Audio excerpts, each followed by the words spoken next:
जय हिंद दोस्तों। MBGS education में आपका स्वागत है। आज हम लोग केमिस्ट्री का चैप्टर नंबर 2 अम्ल क्षारक और लवण का VVI क्वेश्चन देखेंगे, जो बोर्ड एग्जाम से मोस्ट VVI रिलेटेड होगा। चलते हैं दोस्तों। आपका पहला नंबर जो है क्वेश्चन है, कहता है, क्या कहता है पहला नंबर क्वेश्चन बबुआ? कहता सिरका में कौन सा अम्ल पाया जाता है? पहला नंबर कहता लैक्टिक अम्ल, दूसरा नंबर कहता मेथेनोइक अम्ल, तीसरा नंबर कहता साइट्रिक अम्ल, चौथा नंबर कहता एसिटिक अम्ल। तो याद रखना, सिरका जो है आपका, सिरका में एसिटिक अम्ल पाया जाता है। सिरका में कौन सा अम्ल? एसिटिक अम्ल पाया जाता है, जो कि आपका डी नंबर सही हो गया। डी नंबर सही हुआ, सिरका में एसिटिक अम्ल पाया जाता है। अगला प्रश्न है आपका, निम्न में कौन अम्ल नहीं है? तो सीधा याद रखना बबुआ, अम्ल जो है, अम्ल में हाइड्रोजन होना चाहिए। अगर हाइड्रोजन आयन है आपका तो वो हो जाएगा आपका अम्ल। इसका परिभाषा भी होता आर्हेनियस सिद्धांत के, आर्हेनियस वैज्ञानिक के अनुसार, कि जलीय विलयन में अगर हाइड्रोजन आयन देता है तो उसको हम लोग अम्ल कहते हैं। यहाँ से सीधा बोल रहा है, देखिए यहाँ HCl यानी हाइड्रोजन है, ये अम्ल है। HNO3 भी आपका अम्ल है, H2SO4 भी आपका अम्ल है। लेकिन डी नंबर देखो, डी नंबर देखो तो बोल रहा बा KOH जो है ये आपका अम्ल नहीं है। तो निम्न में कौन अम्ल नहीं है? डी नंबर आपका सही हो जाएगा। डी नंबर सही हो जाएगा 2 का। अगला चलते हैं तीसरा नंबर प्रश्न पे। तीसरा आपका कहता है बबुआ, तीसरा कहता है, क्या कह रहा? तीसरा कहता कौन सा पदार्थ लाल लिटमस को नीला कर देता है? तो याद रखना, जो लाल को नीला कर देता है वो होता है आपका क्षार। लाल को जो नीला कर देता है, लिटमस पत्र को, लाल लिटमस पत्र को जो नीला कर देगा उसको बोलेंगे क्षार। और जो नीले को लाल कर दे, जो नीले लिटमस पत्र को लाल कर दे उसको अम्ल कहते हैं। यहाँ से क्वेश्चन पूछा, लाल लिटमस को नीला कर देता है, तो आपका आंसर ए सही होगा, यानी क्षार सही है आपका, याद रखना है। चौथा नंबर प्रश्न आपका कहता है, चौथा नंबर कहता है, निम्न में कौन भस्म नहीं है? तो भस्म बोल रहा है कौन नहीं है। याद रखना, आपका जो होता है धात्विक ऑक्साइड जो होता है, आपका जो होता है धात्विक ऑक्साइड, धात्विक ऑक्साइड जो होता है बबुआ, ये धात्विक ऑक्साइड जो होता है ये आपका क्षार भी होता है, यानी क्षारक के गुण की तरह दर्शाता है। धात्विक ऑक्साइड को हम लोग क्षारक कहते हैं। देखिए ये भी आपका क्षारक यानी भस्म है, ये भी आपका भस्म यानी क्षारक है। Na2CO3 भी आपका भस्म यानी क्षारक है। NaCl आपका क्षारक नहीं है, इसलिए जो आपका है NaCl सही आंसर हो जाएगा, जो भस्म नहीं है, ये ध्यान में रखना है। अगला प्रश्न चलते हैं, 5वां नंबर आपका कहता है, 5वां नंबर प्रश्न कहता है, कहता वे पदार्थ जिनके स्वाद खट्टे होते हैं और जो नीले लिटमस पत्र के घोल को, या नीले लिटमस के घोल को लाल बनाता है, कहा जाता है? तो यहाँ से याद रखेंगे, जो नीले लिटमस के घोल को लाल कर दे उसको हम लोग बोलेंगे अम्ल, उसको हम लोग अम्ल बोलेंगे। और अम्ल ही आपका स्वाद में क्या होता है? खट्टा होता है, खट्टा। अगला 6ठा नंबर प्रश्न, 6 नंबर क्वेश्चन है, अधात्विक ऑक्साइड होता है, कि ये ध्यान रखना, अधात्विक जो होता है ऑक्साइड वो होता अम्लीय ऑक्साइड। और आपको अगर ऐसा पूछ दे धात्विक ऑक्साइड, अगर पूछे, अगर आपसे पूछे धात्विक ऑक्साइड, अगर आपसे पूछे धात्विक ऑक्साइड पूछे, ये होता आपका क्षारकीय यानी क्षारीय ऑक्साइड का होता है।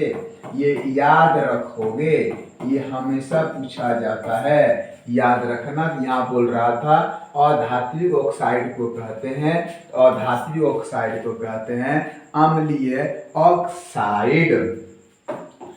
अगला 7वां नंबर आपका प्रश्न है, 7वां नंबर है हल्दी। हल्दी लिटमस पत्र आदि किस प्रकार का सूचक है? हल्दी लिटमस पत्र आदि किस प्रकार का सूचक है? तो यहाँ से याद रखना, जो आपका हल्दी और जो लिटमस पत्र है ये प्राकृतिक सूचक है। अगर आपसे संश्लेषित पूछा जाए तो संश्लेषित आपका होता है बबुआ मेथिल ऑरेंज। संश्लेषित जो होता है आपका मेथिल ऑरेंज होता है, और एक आपका नाम दूसरा होता है फिनॉल, दूसरा नाम होता है फिनॉल पथेलिन। फिनॉल पथेलिन होता है आपका दूसरा। ये याद रखिएगा। आपका अगर संश्लेषित पूछ दिया जाए, संश्लेषित आपका होता मेथिल ऑरेंज और दूसरा होता फिनॉल पथेलिन होता है, याद रखना। लेकिन हमसे यह प्रश्न किया था हल्दी लिटमस पत्र आदि किस प्रकार का सूचक है, तो ये आपका हो जाएगा प्राकृतिक सूचक यानी ए नंबर। अगला प्रश्न देखते हैं। अगला आपका 8वां नंबर है। 8वां नंबर प्रश्न कहता है मधुमक्खी का डंक एक अम्ल छोड़ता है जिसके कारण दर्द एवं जलन का अनुभव होता है, यह अम्ल है। याद रखना, मधुमक्खी का जो डंक छोड़ता है या मधुमक्खी का डंक जो एक अम्ल छोड़ता है उसको हम लोग कहते हैं मेथेनोइक अम्ल, उसको बोलते हैं मेथेनोइक अम्ल। और आपका जो सिट्रिक अम्ल होता है ये आपका पाया जाता है नींबू में। नींबू में होता है सिट्रिक अम्ल, संतरा में भी होता है आपका सिट्रिक अम्ल। और आपका जो ऑक्सैलिक अम्ल लिखा हुआ है ये आपका टमाटर में होता है बबुआ, याद रखना। ये आपका होता है टमाटर में। जो आपका ये ऑक्सैलिक अम्ल है ये आपका होता है टमाटर में होता है, ये याद रखना है। ये आपका हो गया। लेकिन हमसे कोई प्रश्न किया था मधुमक्खी का डंक एक अम्ल छोड़ता है जिसके कारण दर्द एवं जलन का अनुभव होता है, तो वो याद रखिएगा मेथेनोइक अम्ल हो जाता है, याद रखना है। अगला प्रश्न 9वां नंबर आपका प्रश्न है। 9 नंबर प्रश्न कहता है चींटी के डंक में कौन सा अम्ल पाया जाता है? सेम टू सेम वही जो मधुमक्खी के डंक में पाया जाता है यानी मेथेनोइक अम्ल। और इसका जो दूसरा नाम है बबुआ ये भी याद रखिएगा, इसका दूसरा नाम है फॉर्मिक अम्ल। इसका जो दूसरा नाम है उसका नाम है फॉर्मिक अम्ल, याद रखिएगा। कभी कभी आपको मेथेनोइक न बोल करके फॉर्मिक भी लिखा हुआ रहेगा वहां पे, याद रखना। चींटी के डंक में कौन सा अम्ल पाया जाता है? फॉर्मिक अम्ल। चींटी के डंक में फॉर्मिक अम्ल पाया जाता है। 10वां नंबर प्रश्न बोल रहा है आपसे, कहता शुद्ध जल का पीएच मान कितना होता है? शुद्ध जल का पीएच मान 7 होता है। शुद्ध जल का पीएच मान 7 होता है। 11वां नंबर प्रश्न। 11वां नंबर प्रश्न कहता है हमारा शरीर किस पीएच परास के बीच कार्य करता है? पहला नंबर 4.0 से 4.8, दूसरा नंबर 5.0 से 5.8, तीसरा नंबर 6.0 से 6.8, चौथा नंबर 7.0 से 7.8। तो आपका सही आंसर हो जाएगा डी नंबर। जो हमारा शरीर है वो 7.0 से 7.8 के बीच कार्य करता है, याद रखिएगा। अगला प्रश्न है आपका 12वां नंबर। 12वां नंबर प्रश्न कहता है, क्या कहता है? लिटमस विलियन बैगनी रंग का रंजक होता है जो निकाला जाता है। पहला नंबर गुलाब के पौधे से, दूसरा नंबर लाइकेन के पौधे से, तीसरा नंबर मेहंदी के पौधे से, चौथा नंबर घास के पौधे से। तो आपको पता होना चाहिए लिटमस विलियन जो बैगनी रंग का रंजक जो होता है ये आपका निकाला जाता है लाइकेन के पौधे से। थेलोफाइटा वर्ग का एक पौधा होता है उसी से निकाला जाता है। थेलोफाइटा वर्ग के लाइकेन के पौधे से निकाला जाता है आपका लिटमस विलियन। अगला पढ़ेंगे 13 नंबर पर प्रश्न कहता है टूथपेस्ट कैसा होता है? टूथपेस्ट कैसा होता है? याद रखिएगा आपका जो टूथपेस्ट होता है वो क्षारीय होता है। टूथपेस्ट क्षारीय होता है। अगला प्रश्न है अम्ल और भस्म आपस में अभिक्रिया कर बनाते हैं। अम्ल और भस्म आपस में अभिक्रिया करके बनाते हैं। याद रखिएगा, अम्ल आपका जो है अम्ल अम्ल अम्ल आपका, और फिर आपका भस्म। अम्ल और भस्म जो है आपस में अभिक्रिया करके लवण बनाता है और साथ में जल बनाता है। लवण और जल बनाता है। यहाँ पे मेरा जल नहीं दिया है तो ऑप्शन में लवण दिया है। ए नंबर आपका सही हो जाएगा। ए नंबर आपका सही होगा। ए नंबर आपका सही हो जाएगा। 15 नंबर प्रश्न आपका कहता है निम्न में कौन सा अम्लीय लवण है। निम्न में कौन सा अम्लीय लवण है। ये आपका क्षारीय लवण है। ये भी आपका क्षारीय लवण है। अम्लीय लवण आपका PbOH हो गया। आपका जो अम्लीय लवण हो गया PbOH हो जाएगा आपका। अगला 16 नंबर प्रश्न आपका कहता है 16 नंबर प्रश्न कहता है निम्न में कौन सही है। निम्न में कौन सही हो जाएगा यहाँ पे। निम्न में कौन सही है। निम्न में कौन सही है हो जाएगा यहाँ पे सही है। याद रखना, हम लोग पढ़े हैं ये जो होता है आपका Na2CO3 10 × 10 H2O जो है आपका, ये आपका सही है। और इसी का नाम हम लोग बोलते हैं धोबन सोडा। इसी का नाम है क्या बबुआ, इसी का नाम आपका है धोबन सोडा। इसी को बोला जाता है धोबन सोडा, इसको हम बोलते हैं, या धोबिया सोडा भी बोलते हैं, या इसको ऐसे पढ़ेंगे तो सोडियम कार्बोनेट 10 H2O। अगला 17 नंबर प्रश्न आपका है। 17 नंबर प्रश्न क्या कहता है। 17 नंबर निम्नलिखित में कौन सा बुझा हुआ चूना है। बुझा हुआ चूना या इसको जल चूना भी कहते हैं। ये आपका है CaOH का हॉल 2। CaOH का हॉल 2। CaOH का हॉल 2 यानी बी नंबर। अगला प्रश्न आपका है 18वां नंबर कहता विरंजक चूर्ण का रासायनिक सूत्र है। विरंजक चूर्ण का रासायनिक सूत्र है। विरंजक चूर्ण जो आपका है CaOCl2 होता है। CaOCl2 होता है। इसका अगर कभी आपसे रासायनिक नाम पूछ दे तो इसको बोलते हैं कैल्शियम। इसको बोलते हैं calcium. Calcium oxy chloride. Calcium oxy chloride इसको बोला जाता है। अगर इसको कभी तुमसे पूछ दे कैसे ये बनता है, जब भी हम शुष्क बुझा हुआ चूना को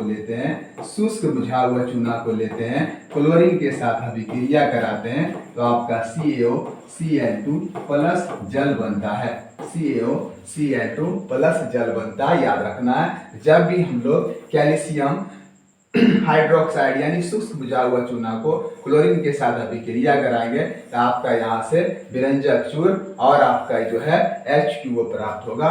कभी कभी विरंजक चूर्ण का ही नाम आपका जो है, विरंजक चूर्ण को हम लोग कभी कभी बोलते हैं ब्लीचिंग पाउडर।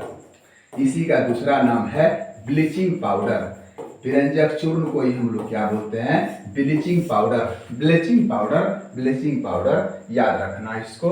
अगला 19 नंबर प्रश्न चलेंगे। 19 नंबर आपका कहता है चीनी का रासायनिक सूत्र क्या है। चीनी का रासायनिक सूत्र क्या है। चीनी का होता है रासायनिक सूत्र C12H22O11। चीनी का रासायनिक सूत्र C12H22O11।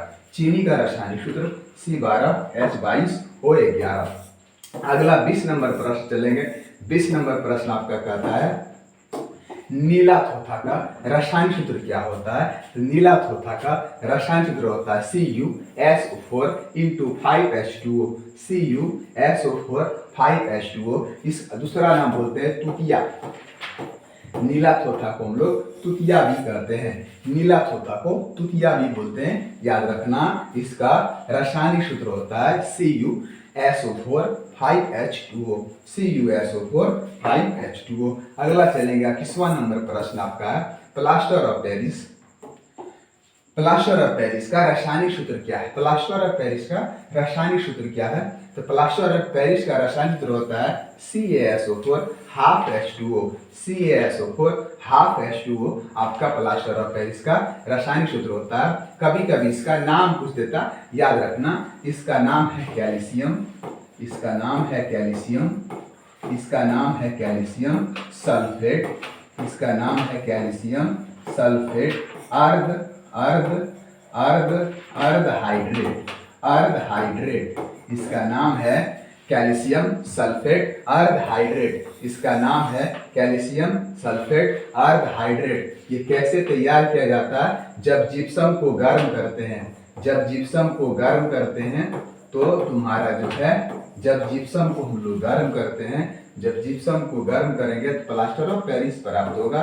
जैसे CaSO4 इंटू हाफ H2O और प्लस 3/2 H2O, प्लस 3/2 H2O आपका प्राप्त होगा। ये ध्यान रखना। इसका पहला पूछ रहा था प्रश्न आपका, प्लास्टर ऑफ पेरिस का रासायनिक सूत्र क्या है?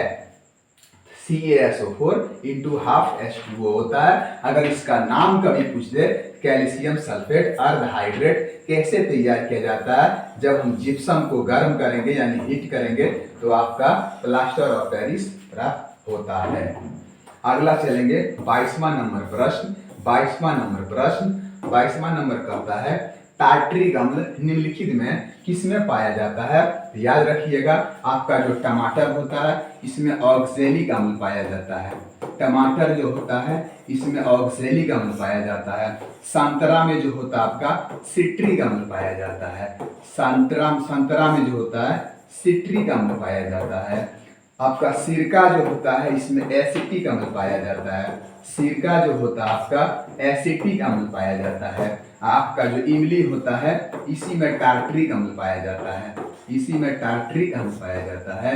इसी में टार्ट्रिक अम्ल पाया जाता है। जो हमसे प्रश्न किया था कि टार्ट्रिक अम्ल निम्नलिखित में से किसमें पाया जाता है, तो आपका सही ऑप्शन डी यानी इमली हो जाएगा, यानी इमली हो जाएगा। अगला प्रश्न आपका है 23 नंबर।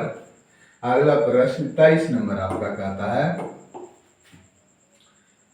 निम्नलिखित में किसके कारण अम्ल वर्षा होती है? याद रखिएगा, SO2 के कारण अम्ल वर्षा होती है। इसका जो है, इसका नाम अगर बोला जाए कभी कभी हिंदी में भी पूछ देता है। इसका नाम है सल्फर डाइऑक्साइड। इसका नाम है सल्फर डाइऑक्साइड। इसका नाम है सल्फर डाइऑक्साइड। SO2 का नाम है बबुआ सल्फर डाइऑक्साइड। अम्ल वर्षा जो होती है वो तुम्हारा सल्फर डाइऑक्साइड के कारण होता है। और अम्ल वर्षा कब होता है? जब इसका pH मान 5.6 से कम हो जाए। जब इसका pH मान 5.6 से कम हो जाता है तो अम्लीय वर्षा होता है। याद रखना इसको। अगला 24 नंबर प्रश्न आपका है। 24 नंबर प्रश्न है आपका, जिप्सम का रासायनिक सूत्र है। जिप्सम का रासायनिक सूत्र है CaSO4 इंटू 2H2O। जिप्सम का रासायनिक सूत्र CaSO4 इंटू 2H2O। जिप्सम का रासायनिक सूत्र CaSO4 इंटू 2H2O। अगला प्रश्न ये मैंने पहले ही बता चुका था। अम्लीय वर्षा के लिए pH मान होता है 5.6 से कम, 5.6 से कम। अगला 26वां नंबर आपका प्रश्न है। 26वां नंबर प्रश्न कहता है दांतों को साफ करने के लिए दंत मंजन बना होता है। याद रखिएगा, ये नंबर क्षारीय होता है। आपका दांतों को अम्ल को साफ करने या दांतों में अगर दांत खराब हो जाए तो वो जो आपका दंत मंजन होता है वो क्षारीय होना चाहिए। अगला होता है 27 नंबर प्रश्न है, जल विलयन का pH है। तो जल विलयन जो होता है वो आपका उदासीन होता है और उदासीन का जो pH मान होता है वो आपका 7 होता है। याद रखिएगा 7 होता है। अगर यहीं पे आपसे अगर 7 से कम पूछे बबुआ, अगर 7 से कम पूछे, 7 से कम जो होता है आपका अम्ल का होता है। 7 से कम जो होता है अम्ल का होता है और 7 से अधिक जो आपका होता है वो क्षारक का होता है। 7 से अधिक क्षारक का होता है। यहाँ जल का पूछ रहा था तो जल का आपका A नंबर हो जाएगा। याद रखिएगा। अगला 28 नंबर प्रश्न आपका कहता है 28 नंबर आपका कहता है 28 नंबर धोने का सोडा का आणविक सूत्र है। तो धोने का सोडा का जो है आणविक सूत्र होता है Na2CO3 इंटू 10H2O। धोने का सोडा का जो होता है आणविक सूत्र Na2CO3 10H2O। यहाँ पे याद रखिएगा, ये भी क्वेश्चन पूछ चुका है। Na2CO3 का नाम क्या है? इसका याद नाम रखिएगा, याद सोडा एस इसको कहते हैं। इसका नाम है सोडा एस। इसका नाम है सोडा एस। Na2CO3 का नाम है सोडा एश, इसको हमेशा याद रखिएगा। अब आगे चलते हैं 29वां नंबर प्रश्न। 29वां नंबर प्रश्न आपका कहता है बेकिंग पाउडर। बेकिंग पाउडर एक मिश्रण है, याद रखिएगा आपका जो बेकिंग पाउडर है वो आपका सही हो जाएगा NaHCO3 और टार्ट्रिक अम्लीय मिश्रण है। आपका जो बेकिंग पाउडर है NaHCO3 और टार्ट्रिक अम्ल का मिश्रण जब होता है तब आपका बेकिंग पाउडर का निर्माण होता है, याद रखिएगा। अगला 30वां नंबर प्रश्न। 30वां नंबर प्रश्न आपका है, 30 नंबर प्रश्न कहता है रासायनिक अभिक्रिया के दौरान किसी पदार्थ में ऑक्सीजन का योग कहलाता है। ये तो सीधे हम लोग पहले भी पढ़ चुके हैं चैप्टर नंबर 1 में।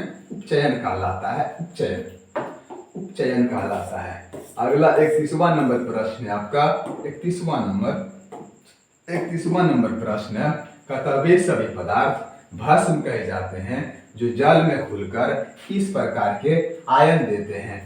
यहां से याद रखिएगा, यहां पे हो जाएगा आपका हाइड्रोक्सिल आयन, यहाँ हाइड्रोक्सिल आयन हो जाएगा, यहाँ पे इसका हो जाएगा हाइड्रोक्सिल आयन यानी OH पर -चार्ज, ये आपका हाइड्रोजन आयन यानी H पर +चार्ज। यहाँ से आपसे पूछ रहा है कि वे सभी पदार्थ जो भस्म कहे जाते हैं जल में घुलकर किस प्रकार के आयन देते हैं।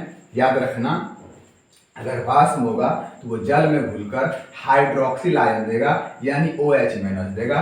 अगर आपका अम्ल है वो जल में घुलकर हाइड्रोजन आयन देता है यानी H+ आयन देता है। याद रखिएगा कि इसका सही आंसर आपका हो जाएगा A नंबर हाइड्रोक्सिल आयन यानी OH-। अगला देखेंगे 32 नंबर प्रश्न आपका 32 नहीं है। थैंक यू, यही आपका समाप्त होता है ऑब्जेक्टिव। मुझे आशा है कि आप लोगों को अच्छी तरह से समझ में आया होगा, बेहतरीन से समझे होंगे। थैंक यू, धन्यवाद।